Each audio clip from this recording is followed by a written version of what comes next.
Hi, I'm Gabriel Revest.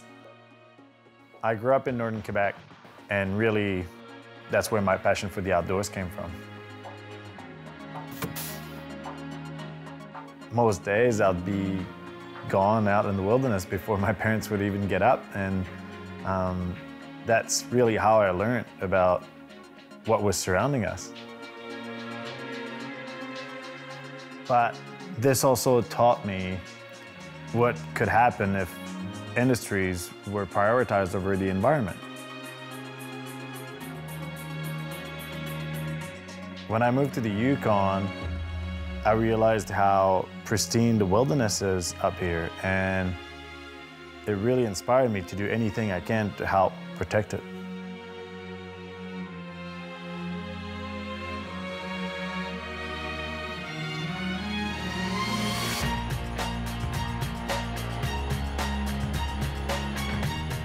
I think there's no better time to do this trip and document it the right way to show the world how special this area is.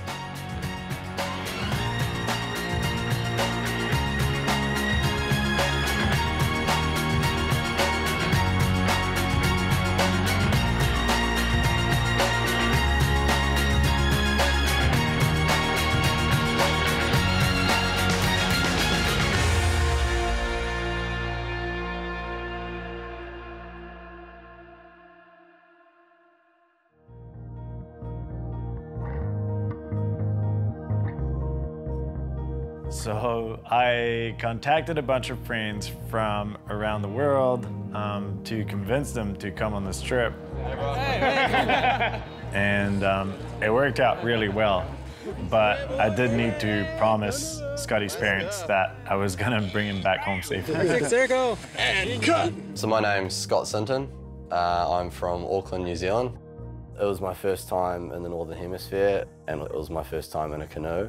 I had this vision of me flipping and being stuck and drowning, and Gabe going, oh, that shouldn't have happened.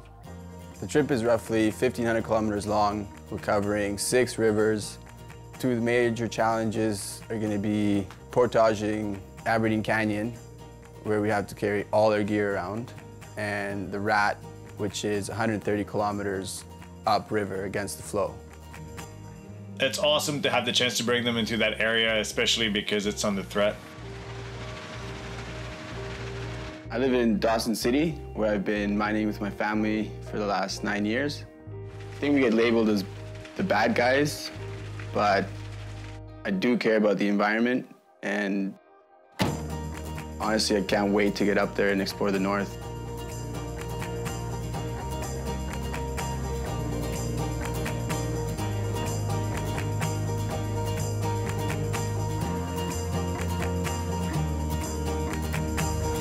So I brought my 10-month-old puppy on the trip, Zephyr. He's a little wire-haired pointer. Basically, that's why I have a dog, so that she can come with me on adventures, and just super happy to be out for a walk. It can really cheer you up and help you move forward. And we just brought all our gear on the dock, and now we'll fly into Elliott Lake, and they'll leave us behind, and we'll be by ourselves for 2 months. It'll be the biggest relief to finally be out there and just enjoy.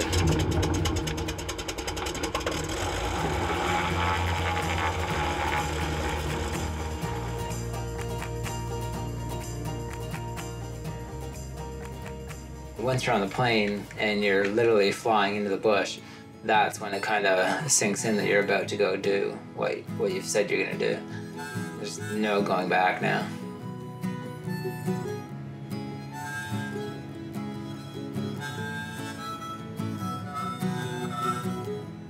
People were just giddy, and except for Didi, he was actually sleeping. I couldn't believe that. Je sais pas, je suis quelqu'un qui adore le plein air. C'était quelque chose de nouveau. C'était quelque chose de gros.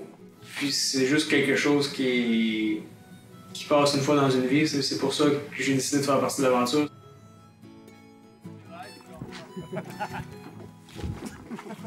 What excites me about this trip is the unknown. You can only take so much gear, you can only plan so much. So whatever you don't have, you just have to adapt to it.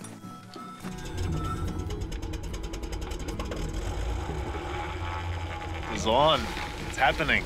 So the planes are off now. And gosh, the trip that I've been thinking about for 2 years and preparing for the last year has finally started for real.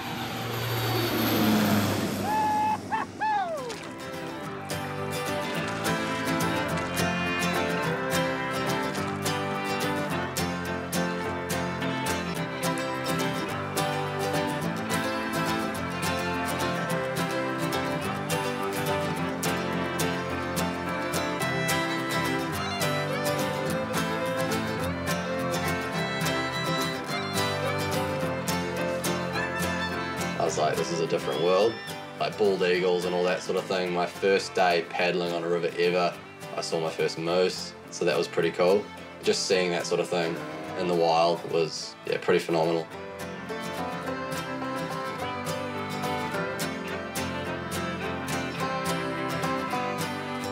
The dogs bring a very interesting dynamic. Even if sometimes they'll piss you off, it's still an amazing distraction in a way that it's always a happy dog.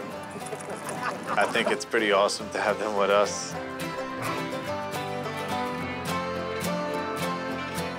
The group dynamic was interesting because I was the only one in the whole team that knew everyone else. People were checking one another out. I think it was the perfect mix of old and new friends.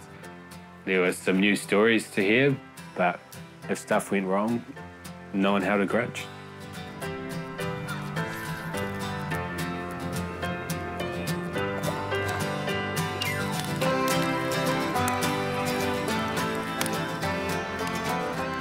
They're out. Yes! Okay, 1, 2, 3.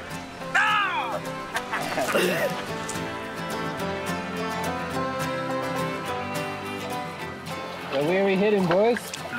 We're on the Heart River and we're heading to a canyon with no name. Apparently it's pretty rad. We definitely want to stay here because it's just too beautiful. And hopefully tomorrow morning we get a bright blue sky and get better shots with this amazing background.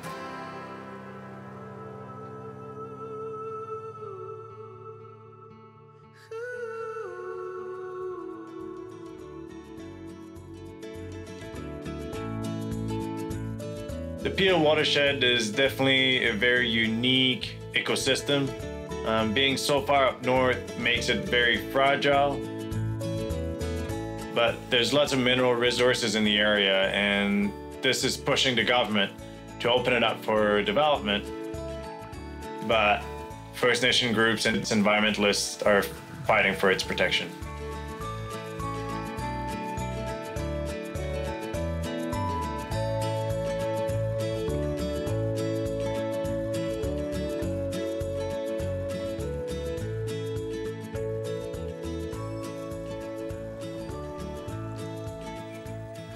So we hiked up this mountain in the Heart River, and when we got up to the top, the view was insane. I remember thinking that I wanted to have a picture of me with that view in the background. Something to remind me of that feeling I felt of freedom. Pretty good, I think.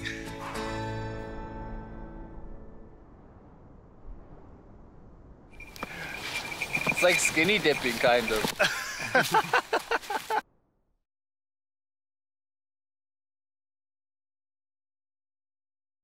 This is where the rapids start, class 2, which we can go through, we could run them all. Just be cautious and stay on top of it and make sure we know where we are. Are we running it now, Gabe? Yep, let's go do this.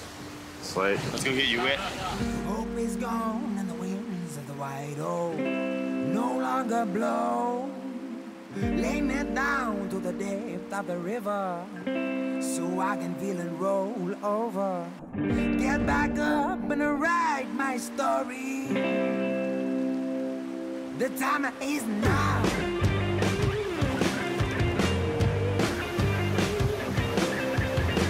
All my dreaming lost its light. Took out the fight, my dapple mind and my reflection. It's good. No, they ran it and they ran it perfect. It felt awesome.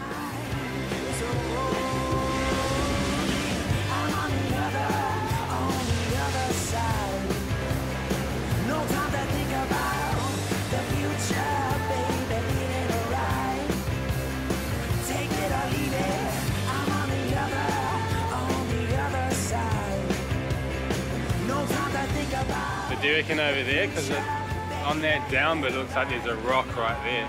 Yeah, I think it's a piece of cake.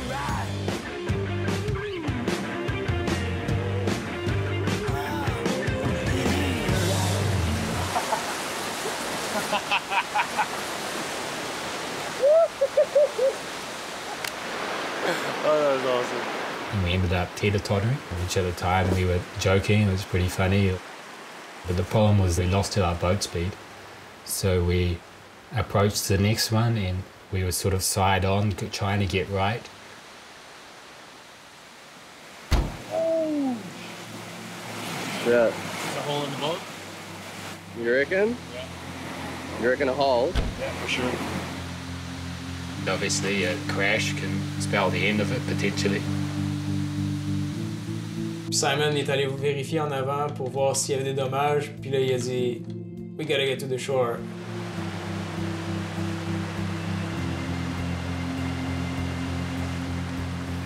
There's water in it. Water coming out. That's bad. It's the kind of thing that usually would just need to leave it like 24 hours in the sun type of thing, but it's not gonna happen now. That was a good wake-up call. These things, even if they look easy, there is always an aspect of risk. In the rapid sections, I knew I was the one that had the most experience, and I was very, very confident. What annoyed me was that we hadn't checked the last rapid, we hadn't walked down, and Gabe had said, no, this is safe. Mais on n'avait aucune idée de la ligne à suivre, donc c'était juste dernière minute, ok, t'as une chance de... C'est juste... Je sais pas, je considère ça comme un accident. Made a quick fix here because we want to keep going. We don't want to have to stay here. So we just basically put a layer of glue to seal the crack, and then we covered it with duct tape. The leadership role in general, it was definitely not always easy because, I mean, we're a bunch of friends. We're all adults, right? And so, and especially the friend part, I didn't want to be annoying at telling people what to do or what to not do. I think Gabe realized that he had made a mistake as well. So that was a good lesson to be learned, and we didn't have to pay a price for it.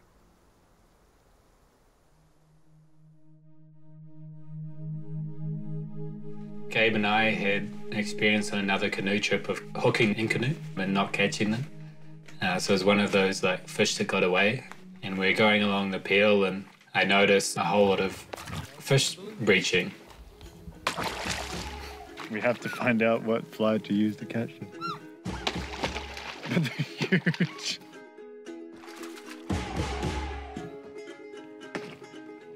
I'm so nervous I can barely tie my flies. I'm almost scared to catch one. The start was super frustrating. Like, I probably went through 20 different flies trying to hook these fish. And I've never seen so much fish and we can't catch them. Gabe was the first one to hook one.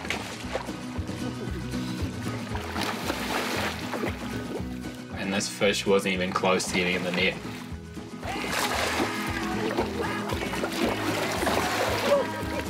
Oh yeah! Cheers. First in canoe. And we ended up landing 4 of them, and we filleted them all. One was so big that I was really keen on making a smoker. I put a whole lot of willows together, we cooked it up overnight, and it was, the next morning, delicious. So long.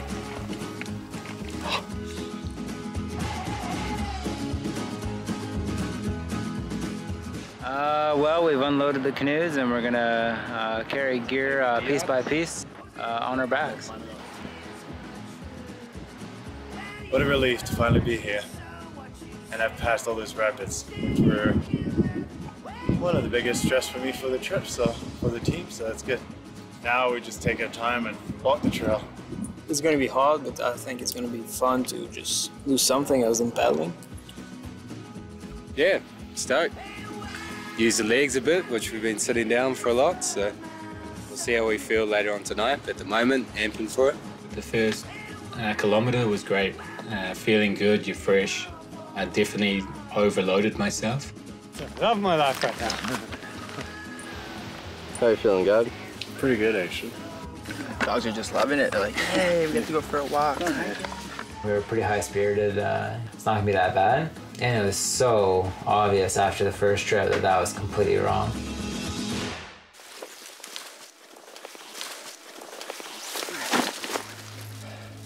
The good terrain quickly turned to a swamp. The hardest thing about it is that you're always going back on the same trail. Like, you know how hard it is and how ugly it is. And you're like, oh yeah, we have to do this again twice.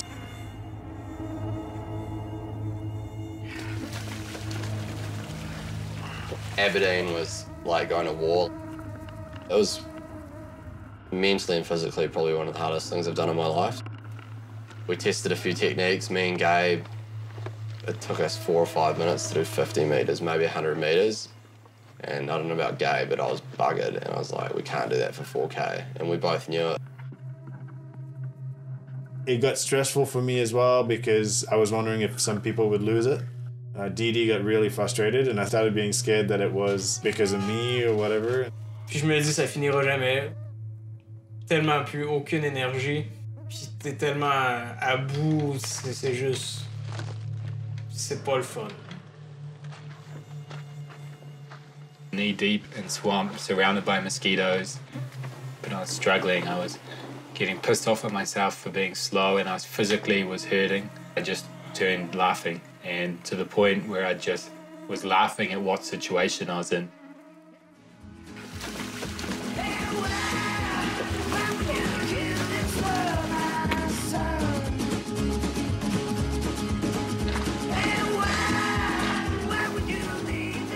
It was such relief when I got to the end. I just started running.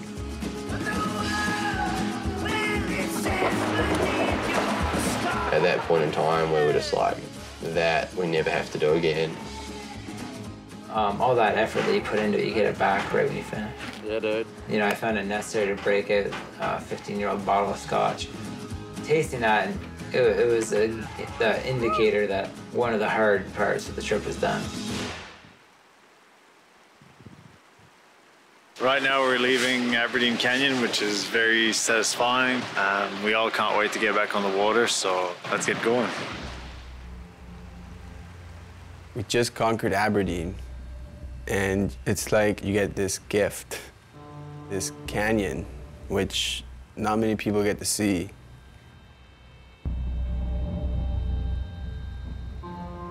There's no outside influence of sounds. It's always really quiet, beautiful. What I didn't expect was the drastic scenery changes, how different one spot was to the next.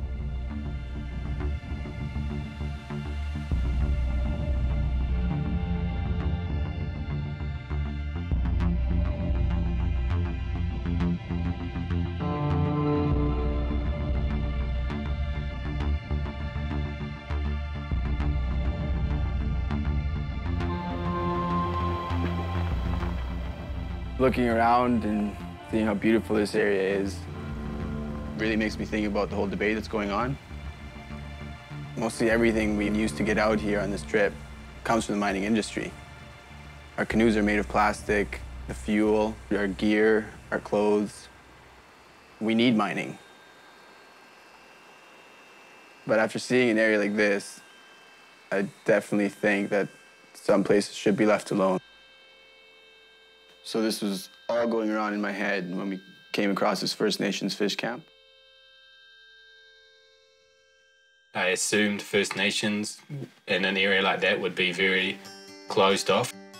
This guy came up and he introduced himself. We were welcomed with some coffee and big smiles. It was the first family we've seen, the first other people we've seen in a few weeks. A really unique window which not many people get to see. And as soon as I met them and we started talking, I thought, you know, this whole Protect the Peel, this is who it affects. I got to chat to Stephen and ask him a few questions about the way he lives, his family, the future, what his concerns are and things like that. And after I finished with high school, I came back to our community and I continued to live here. Our Dad always said that he wanted smoke coming from this camp all the time, to see smoke coming from the chimney. And so this river is very important in terms of providing for my family. He was very up to date with development, different preservation, ecotourism. Like, he knew very well how to work the land and live off the land. Talking to Roberta, I could tell she was really sort of sizing us up, and she wanted to see what kind of people we were. And the food that we eat here, they eat right from the land. I remember long ago when, in the springtime, when the ducks used to come back, there was millions, I may as well say, like, you know, and now you hardly see them.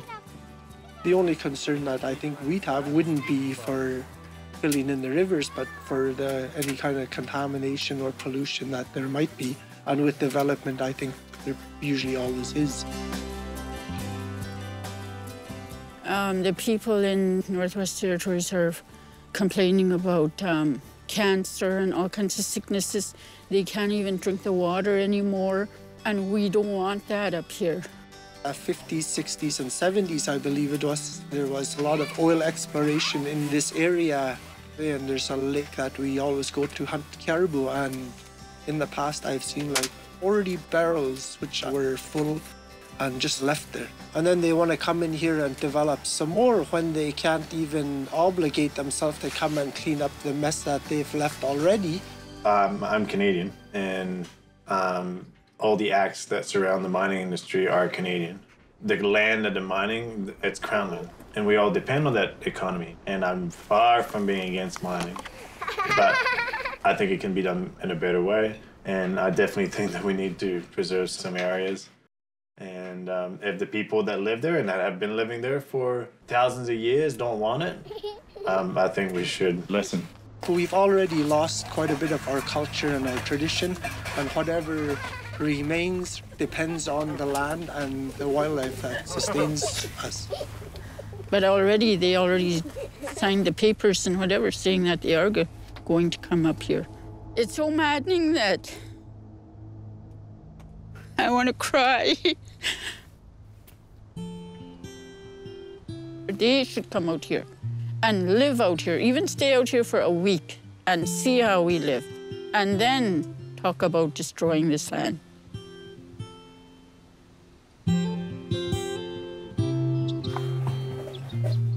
We really connected with them, and I think that was the first time as a filmmaker that I kind of went, okay, because I'd really gone into the film just wanting to show the boys and the adventure side. I was aware of the issues, but I couldn't relate to them yet. Perfect. I think we're going to use that one on TV. And that was the first time I really put a face to what we were there to do.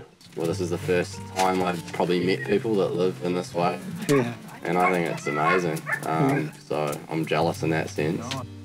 You definitely noticed a group dynamic shift after that, to really feel the group bond with them, and you could see them get passionate about showing people why it's so important to protect not only the physical land, but also their way of life. Meeting them, listening to their stories of how they grew up there and knowing that it can be taken away, gave our whole trip more of a purpose. Especially me, it definitely made me question some things.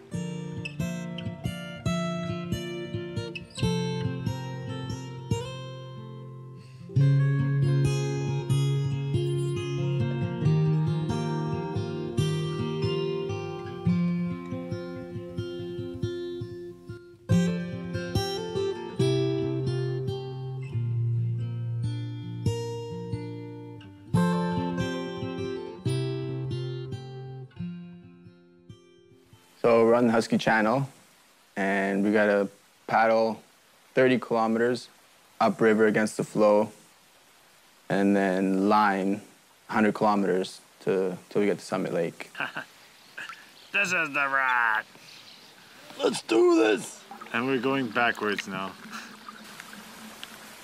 Pretty much as soon as we started, it just started bucketing with rain. I had to keep paddling, otherwise I was gonna probably get hypothermic. My fingers were frozen, my thumb, I could barely feel. I was so frustrated. I was cold, I was wet, I was tired, I was hungry. You know, like 4 to 5 buttons were being pressed all at the same time.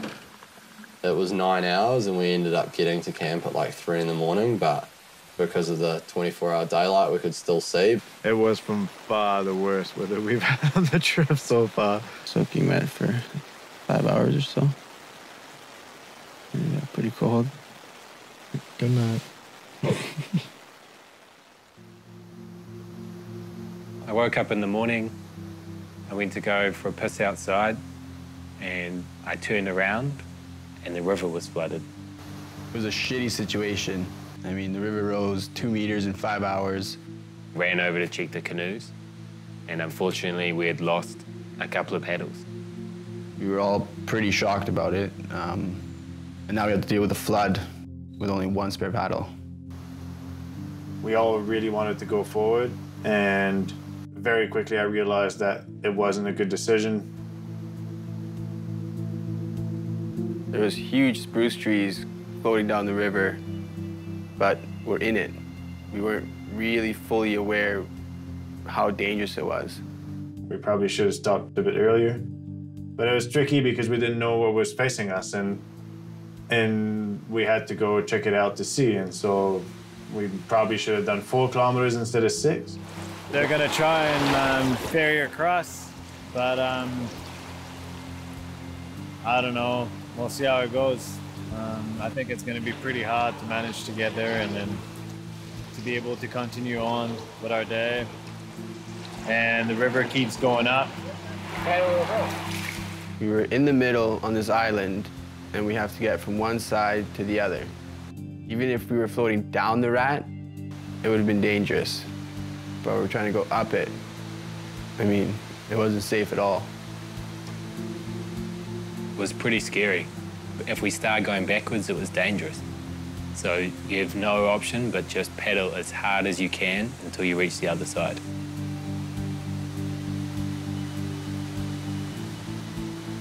C'était rendu qu'on avait une bonne complicité sur juste quoi faire, quand.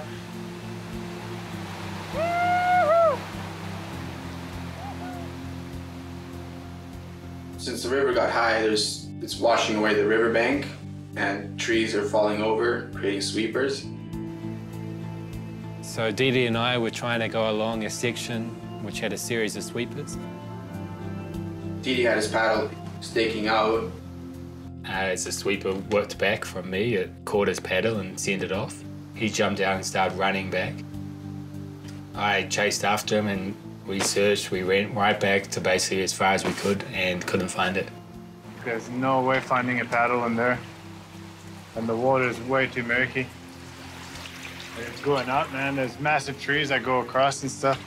We had to still ferry across to where the other guys were.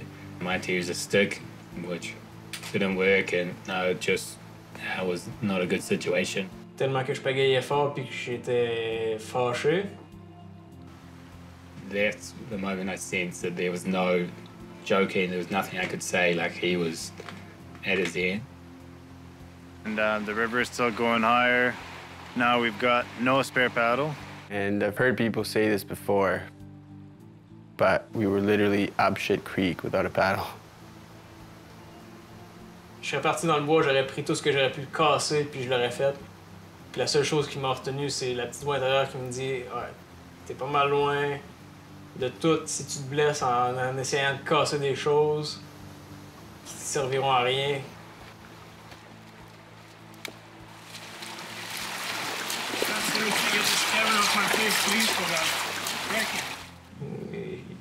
T'as bien fait de ranger ta caméra aussitôt que je l'ai dit parce que fallait pas que je me rende à la caméra, je pense. And Gabe called it right then and there. We're stopping. This is it. It's too dangerous.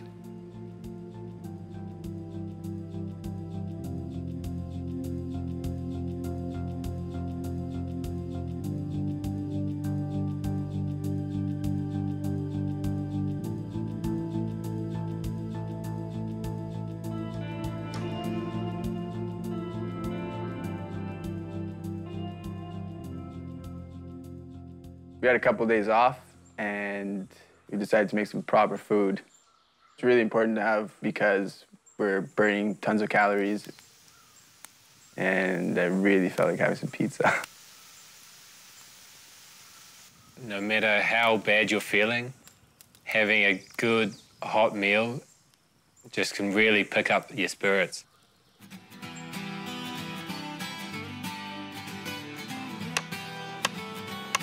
The flood left us with 0 spare paddles, and we decided, worst case scenario, we'll carve our own paddle.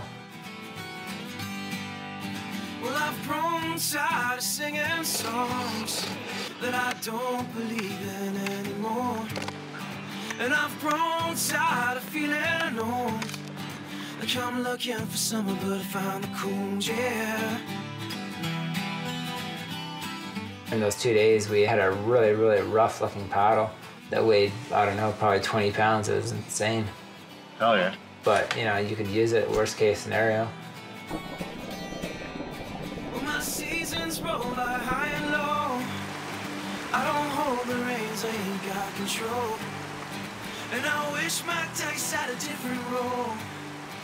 And I wish my path were a ragged road, yeah.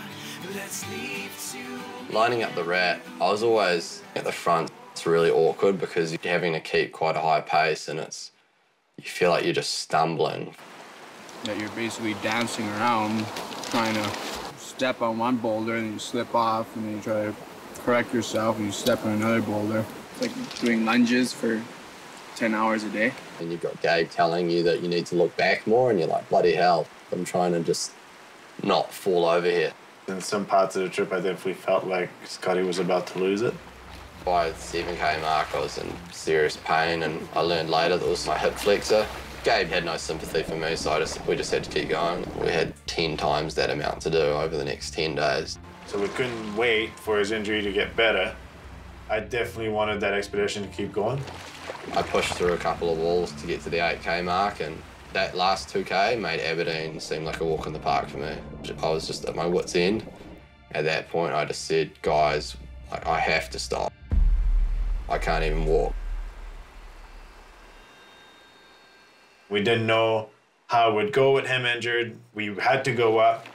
It became very, very stressful for me. Felt like crap because I wanted to achieve the rat under my own steam, so every step that Gabe did without me felt like I was losing that sense of accomplishment. Eventually, Scotty could walk along the banks, so we had to split 2 canoes amongst 3 people.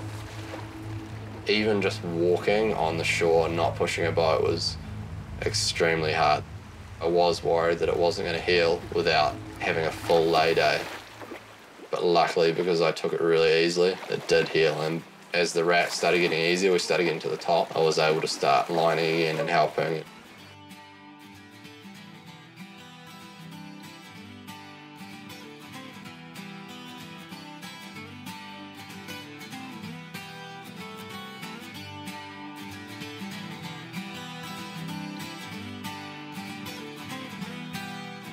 So we just did 17 kilometers today, upriver lining, and set a goal to make it to here, and we made it. Holy shnikes. You got it still? Yeah. The last 40 Ks of the rat was beautiful. But then we got stuck in a shitty creek. We were stuck in that little creek for the whole day. It was cool in a way because we knew that once we get out, it'd be unreal, but you can still never imagine what it's like. Yeah, I've seen ditches that are bigger than that. It was a real mission because obviously the water's coming down, which essentially pushes the vegetation to face downstream. So you're trying to plow through the vegetation, but these spikes are just catching every piece of rope, every spray skirt. All you can do is just grab a tree and pull yourself forward. It started clearing up, the flow started slowing down towards the end. It was almost just teasing because I knew the lake was so close. It felt like that last little bit took forever. And the relief that came to me when I saw that lake, I thought earlier about screaming when I saw it, but I didn't because I wanted the other boys to experience that same feeling.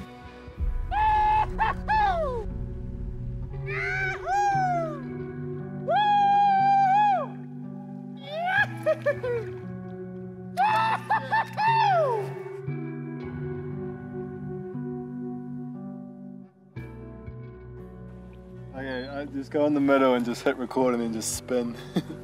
The ultimate challenge of the trip, so It's a big, big, big relief to be up here. 200 meters, a couple more corners. It was also the end of the stress for me because all the rapids were done. Going up the rap was done. Crossing Aberdeen was done. It was so beautiful. It's really, really hard to explain it. I'm never gonna forget the rat.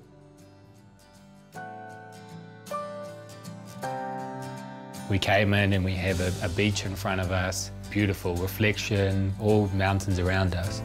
But at that level, you couldn't do it justice. My idea was to keep going higher until I got the view I wanted, and Scotty to come with me. I was pretty content getting some nice shots from camp because camp was just beautiful. But then I had Bloody Simon on my case. Pretty much telling me to F off, and he had his shot already and was happy. Gabe had already started cooking. It was such a relief to be up at that lake, which marks our halfway point. This would lead us into the Yukon watershed. Yeah, we like playing canoe. Oh yeah, fuck, that was fun. Oh okay, yeah, man. I was still sitting working on Scotty. I knew I could convince him. But I was still like, I don't want to do this, Simon. It was like 3 in the morning. Hiked up this hill and I was feeling really tired, and we also had to factor some sleep into that, so. We knew the sun was coming up at 5:30, and I remember setting the alarm, and I was like, damn it, we better wake up. End up having like probably 40 minutes of sleep. The alarm starts going, and I punch Scotty and wake up Scotty. I was dead. I didn't want to wake up. And as soon as I put my head out of the tent, it was like probably the best sunrise we'd had of the trip, and I just went. You sort of walk up to a valley here, and then it went to a viewpoint. So you're kind of hidden from the view until right at the last minute.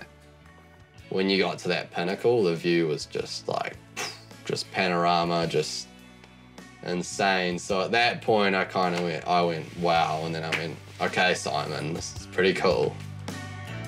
Yee-hoo. Probably the most beautiful thing I've seen in my life. The beauty with like a time lapse is you set it up and hit start and it just clicks away. You don't have to do anything, and you just get to kind of enjoy the moment. So for me, I think I'd had a pretty tough 10 days. I think I was more relieved than everyone.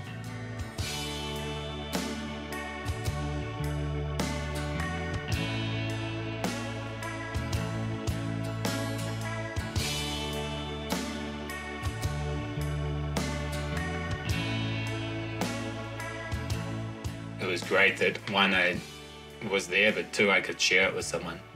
Yeah. And it's downhill, bro. Let's do it. Let's go get breakfast. Yeah.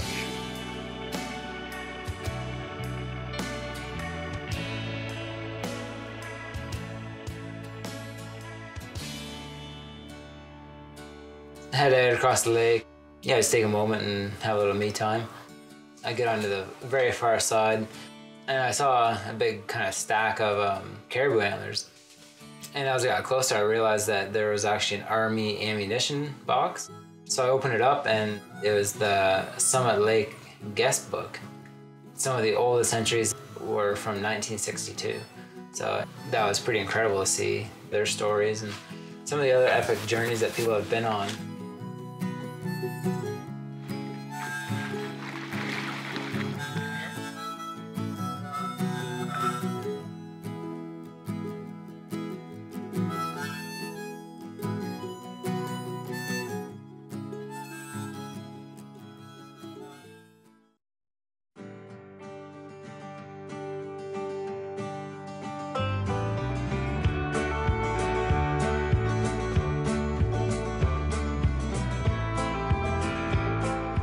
It'd be nice to stay a couple of days. We got to keep moving and never know what the next bend will bring. Well, the creek coming out of Summit Lake is a little too narrow and has a ton of willows going all over the creek. You can't even see the water from the top of it. And if they don't believe us, and if they don't believe us, we sing a little louder. Into the Little Bell. It was a little steep, a little tricky. We swamped our boat, but the other boats we managed to do good. I've been to mountains before, but to paddle through them in glassy, calm water with the sun, and it was just like this combination of everything.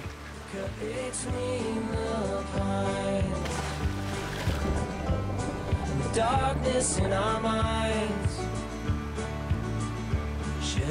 When we were paddling for hours on end, I would think a lot. I would think about our trip.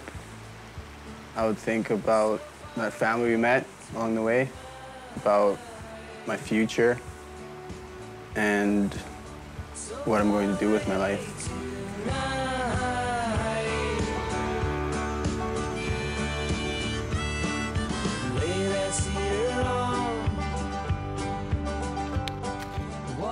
Felt completely comfortable being out there.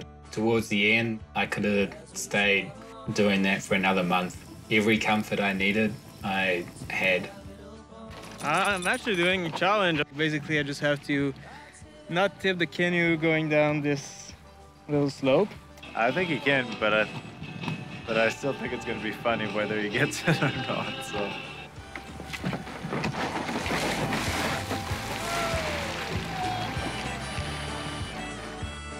Right on the border of Canada and America. Nice. Intense customs around here. Yeah. When are we getting checked? We'll see. Hopefully we don't get checked. The whole trip, actually, we've been joking around about putting a sail up, and we tried a couple of times and had no luck. They're trying to rig a sail, but as soon as they got the top out, it became a headwind. Today we decided to actually rig up a proper sail. We've got a pretty intense tailwind, and yesterday we didn't capitalize on it. We're gonna have the 17-foot canoe in the middle with the sail, and two 18s as outriggers. We're gonna have steering capabilities and able to raise and lower the sail, so we're hoping for the best. Oh, I don't think it'll work, but there's so much to try. Yeah. We're sailing. Sure beats paddling. We did over 60 Ks today, which is one of our biggest days on the river. I think our top speed was just under 16 kilometers an hour. So we're hoping the tailwinds will continue, and we've got the Yukon Flats coming up, so the more wind the better, as long as it's behind us.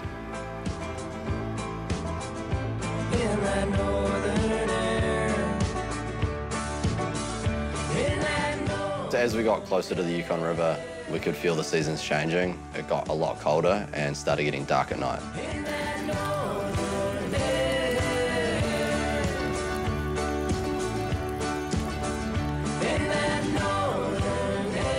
It was awesome to see the stars again, and seeing the Northern Lights for the first time just blew my mind.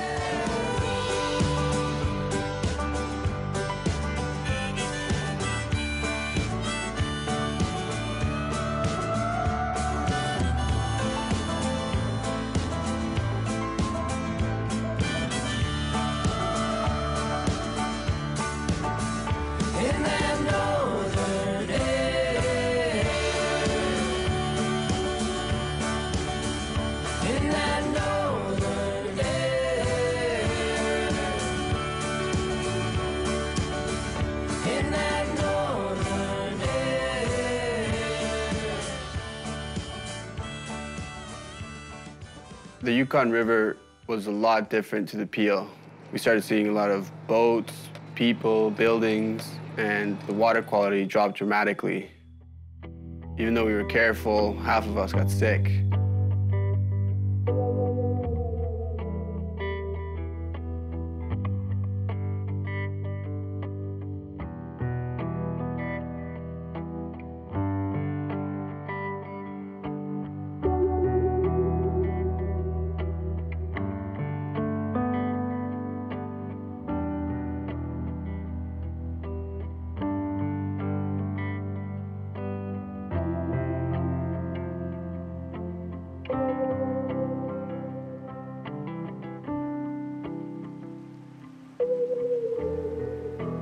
The last couple of weeks went so quick, and before I knew it, it was our last day. It was pretty surreal. It was super cloudy and misty. It was like the weather knew. You're still just paddling along, and you know, something slowly kind of appears off in the distance. We started remembering everything that's kind of happened before that to get to that spot. And I know I took a moment to look around at each individual person that I was with. That moment with those people was so awesome. This is the end. Whoa, whoa, whoa. We still had the race. Simon said to the Frenchies, "Oh, so should we do this? Should we race? Let's settle this." And you could tell, like, they were super cocky going into it. My heart was beating, my heart was racing because I was like, I wanted to beat them so bad.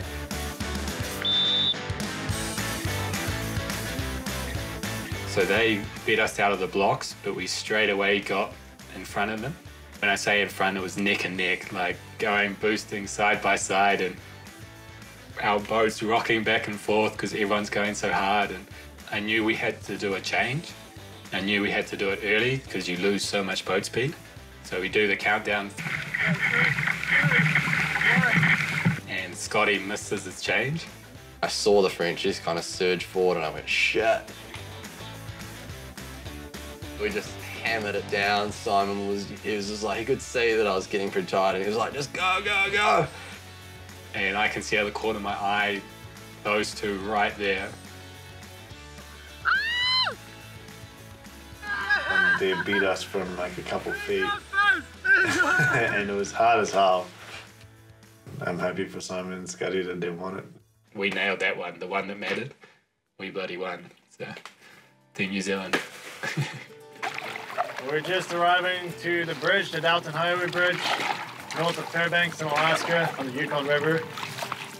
And this means that we've gone through about 1,500 kilometers. Feels good to be here, but also it's definitely a bit sad I've gone. It's been a pretty cool trip. Personally, I was never sick of the river. Like, there was no point in the trip ever that I felt in my mind that I would rather be somewhere else. To see that bridge meant that I was going to be back to the normal civilization. I didn't know if I was happy or not. We were just paddling straight at the gravel bar and we just hit it, and like at that point we were all such good mates. It was really special. It was, for me, like it was a big achievement. Like, definitely the hardest thing I've done and most rewarding thing I've done in my life, for sure. Puis c'est pas la première fois que je dis, c'est que le monde, c'est un immense terrain de jeu qui mérite juste d'être découvert. Pas d'être une place aussi intacte, aussi unique, ben c'est quelque chose à voir. Yeah, strange. We're packing up, ready to end the trip. Gabriel studied up here, and I study in New Zealand, and his knowledge is so focused on this area. So on this trip, I've learned a lot, and you see how huge it is, but you don't realize how fragile and how quickly it can be destroyed. I had a lot of respect for Steven and his family, you know. I really wish that they can stay there forever, along with all the other families. And I will mine around Dawson, you know, but I would never mine in the Peel. Our trip is all about listening to what the people are saying who live there and have done so for thousands of years. This is what they know, this is what they believe, and they're the ones sharing it with us. And now we're able to share it with an even bigger audience. Now I'm going to do the degree in conservation biology and keep working towards that way, and working into tourism a little bit as well, because I think guiding in tourism is one of the best possible ways of sending your message out there. It's a major, major lack in our culture right now. We're getting so far away from nature, and if more people could get out and check it out, it would make such a big difference.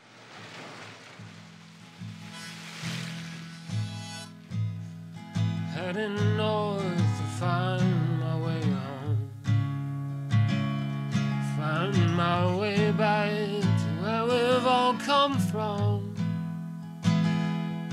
past the busy streets and the only things I've known, heading out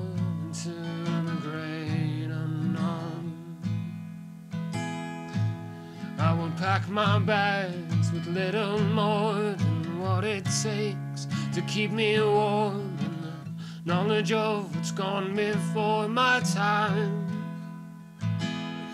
I think it is very important that this country be left as pristine as possible so that, you know, in the future we can have people come here to experience a totally wild environment.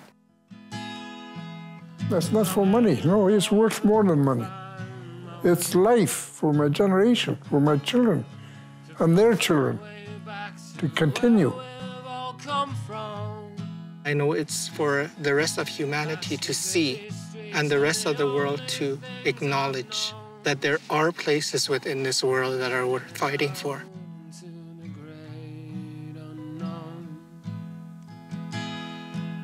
I will leave behind the dusty road, the lifts and automatic doors, the bars and convenience stores and all. The river, it will be my road, the banks will be my only home, and fire will keep out the cold from chilling me down to my bones. I'm heading north to find my way home, to find my way back to where we've all come from.